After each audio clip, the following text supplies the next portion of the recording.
దాని ముందు నేను రికార్డ్ చేసిన పాట చరణం వినిపిస్తానండి. సార్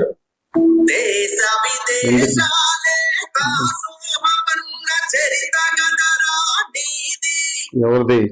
మన ఆంధ్రులది. మీకు అర్థమైంది కదండి. అందువల్ల అలాంటి చరిత్ర ఉన్న వాళ్ళు ఇవాళ ఎలాంటి పరిస్థితులకు వెళ్ళిపోతారో బాధ కలుగుతుంది. నాకు అర్థం కాదండి, వీళ్ళు హిందూయిజానికి కాపీ రైట్ ఉంది ఒక్కొక్కళ్ళకి. మీరు అన్నారు ప్రతిమ కాదు, ఫోటో పట్టుకుంటే చెప్పులు ఇడిచేసి కింద పాదాబంధనం చేసి స్వీకరించమంటారా?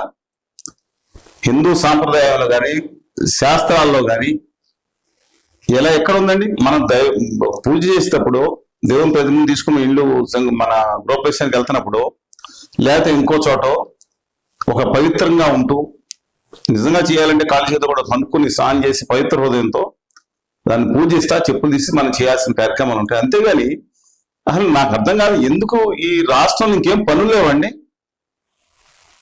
ఇంకో పని లేదా? ఏ శాస్త్రాలు చెప్పినాయి?